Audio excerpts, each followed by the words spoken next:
చంద్రబాబు నాయుడు అనే వ్యక్తి ఏం చేస్తా ఉన్నాడని అడుగుతా ఉన్నా. నిద్రపోతున్నాడా?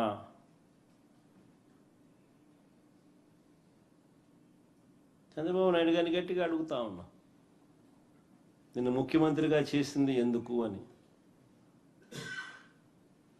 గాడిదలు గాయడానికా నిన్ను ముఖ్యమంత్రిగా చేసింది అని అడుగుతా ఉన్నా. కాదు కదా, గాడిదలు కాయడానికి కాదు కదా, పట్టించుకోవాలి కదా రైతులను.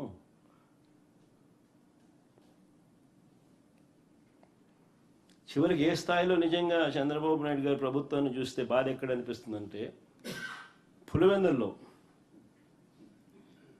600 టన్నుల కోల్డ్ స్టోరేజ్ మా హయాంలో ప్రారంభోత్సవం చేసినాం. ఆ కోల్డ్ స్టోరేజ్ ఆపరేషన్ లేదు, కరెంటు బిల్లులు ఖర్చు అవుతాయని.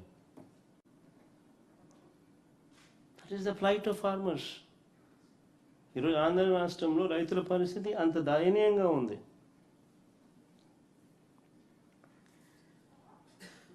ఒకవైపున రైతుల పరిస్థితి ఇంత దయనీయంగా ఉంది, రైతులకు ఇచ్చిన హామీలు మోసంగా తేలుతా ఉన్నాయి. ఇంతకుముందు లాస్ట్ ప్రెస్ కాన్ఫరెన్స్లో, ప్రెస్ మీట్లో నేను చంద్రబాబు నాయుడు రైతుల కోసం ఏం అన్న మాటలు ప్లే చేసి చూపించిన, నాశనం చేసి ప్లే చేసి చూపించిన, మీ అందరి సమక్షంలోనే జరిగింది. పిఎం కిసాన్ కాక అన్నదాత సుఖీ బాబా 20,000 ఇస్తానన్న మాటలు ప్లే చేసి చూపించిన ఇక్కడ ఇదే టీవీలోనే. మళ్ళా ప్లే చేస్తే రిపీట్ అవుతుంది కాబట్టి ఐఎమ్ స్పేరింగ్ దట్ గెస్చర్. రైతులకు ఇచ్చిన ప్రతి మాట మోసంగానే తయారైపోయింది. రైతుల బ్రతుకులు అగమ్య గోచరంగా తయారయ్యాయి. రైతులకు హక్కుగా ఉండాల్సిన ఇన్సూరెన్స్, ఉచిత పంటల బీమా పథకాన్ని రద్దు చేసినారు.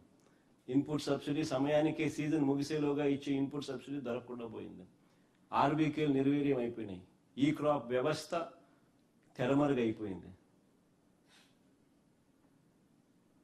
తూతూ మంత్రంగా ఈ క్రాప్ అంటే ఈ క్రాప్ చేశామన్నట్టుగా తయారయ్యాయే తప్ప అసలు ఒక పంట పొలంలో రైతు నిలబెట్టించి ఆ రైతు వేసిన ఆ పంట మధ్యలో ఆ రైతు నిల్చొని ఫోటో తీసి జియో ట్యాగ్ చేసి, ఇది ఈ రైతు, ఇన్ని ఎకరాలు ఈయన రైతు వేసినాడు, ఈ ఎకరాల్లో ఈ పంట ఈయన వేశాడు అనే దాన్ని ఆర్బీకేకు అనుసంధానం చేసి, దట్ ఈస్ కాల్డ్ ఈ క్రాప్. ఆ తర్వాత ఆ ఆర్బీకే పరిధిలో ఆ రైతుకు ఎక్కడ నష్టం జరిగినా కూడా, గిట్టుబాటు ధర రాని పరిస్థితి ఎక్కడ ఉన్నా కూడా, ఆర్బీకేలో ఒక పోస్టర్ ఉండేది, ప్రతి పంటకు ఇది గిట్టుబాటు ధరలని, ఈ పంటకి ఇది గిట్టుబాటు ధర, ఈ పంటకి ఇది గిట్టుబాటు ధర అని. ఎక్కడైనా అటువంటి గిట్టుబాటు ధర రాని పరిస్థితి ఎక్కడైనా ఉంటే వెంటనే ఆర్బీకే యాక్టివేట్ అయ్యేది. ఆ ఆర్బీకే పరిధిలో వెంటనే డిస్ట్రెస్ కాల్ జాయింట్ కలెక్టర్కి వెళ్ళేది. Joint collector was also assigned as joint managing director Markfed. వెంటనే జాయింట్ కలెక్టర్ ఇంటర్వ్యూన్ అయ్యేవాడు. ఆ ఆర్బీకే పరిధిలో ఆ పంటను కొనుగోలు చేసేవాడు, మార్కెట్లో కాంపిటీషన్ క్రియేట్ చేసేవాడు. దాదాపుగా 7,457 కోట్లు ఖర్చు చేసినాం మేము మార్కెట్ ఇంటర్వెన్షన్ ఫండ్. గిట్టుబాటు ధరలు రాని పరిస్థితి ఏ రైతుకు కూడా రాకూడదు అని చెప్పి పడ్డ పాలన ఆ రోజుల్లో. ఒక పక్క ఏమో అన్ని రైతుల జీవితాలు చిన్నాభిన్నమై కనిపిస్తూ ఉన్నాయి, ఇచ్చిన హామీలన్నీ మోసంగా కనిపిస్తూ ఉన్నాయి, రైతుల పరిస్థితి దయనీయంగా మారింది. మరోవైపున టాపిక్ డైవర్ట్ చేసేందుకు మోసాలతో చంద్రబాబు నాయుడు ఏమంటాడు, రైతన్నా మీకోసం అంటూ ప్రచారం చేసుకుంటాడు. పేపర్లో అయితే ఈనాడు పేపర్లో చూస్తే పేపర్ కటింగ్ చూడండి ఒకసారి, రైతన్నా మీకోసం అంట. ఏమంటాడు, కార్యక్రమాన్ని రాష్ట్ర వ్యాప్తంగా విజయవంతం చేసిన రైతులందరికీ ధన్యవాదాలంట. అసలు రైతుల దగ్గరికి పోయే పరిస్థితి లేదు వీళ్ళకు. పోతే రైతులు తిడతారు, కొడతారు, ఎవడు పోయింది లేదు.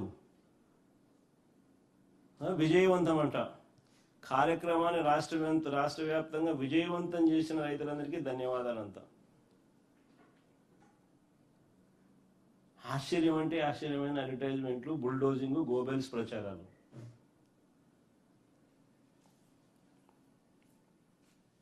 అసలు చంద్రబాబు నాయుడు అనే వ్యక్తి రైతుల కోసం కనీసం ఏనాడన్నా నిలబడ్డాడా అని అడుగుతాను.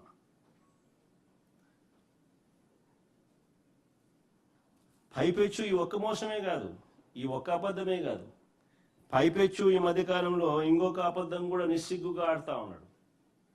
సూపర్ 6లు, సూపర్ 7లు ఇచ్చేసాము, సూపర్ 6, సూపర్ 7 ఇచ్చేసామని అంటున్నాడు. అది అడ్వర్టైజ్మెంట్ ఫస్ట్ ఏంటమ్మా? సూపర్ 6, సూపర్ 7 అడ్వర్టైజ్మెంట్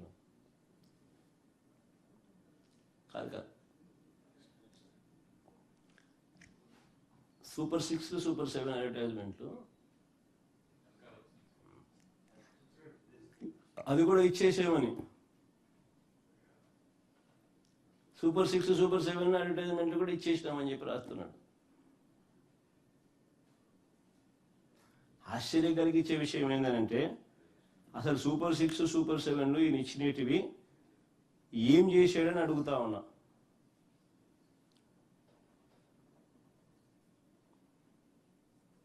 ఇది అప్పట్లో ఇచ్చిన అడ్వర్టైజ్మెంట్ మా, ఇది ఇప్పుడు మొన్న అయిపోయింది అని సంతోషంగా ఇచ్చిన అడ్వర్టైజ్మెంట్ నేను చెప్తున్నాను.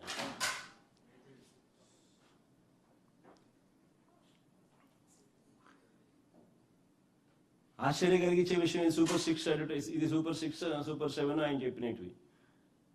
ఇందులో ఒకసారి గమనిస్తే సూపర్ 6 సూపర్ హిట్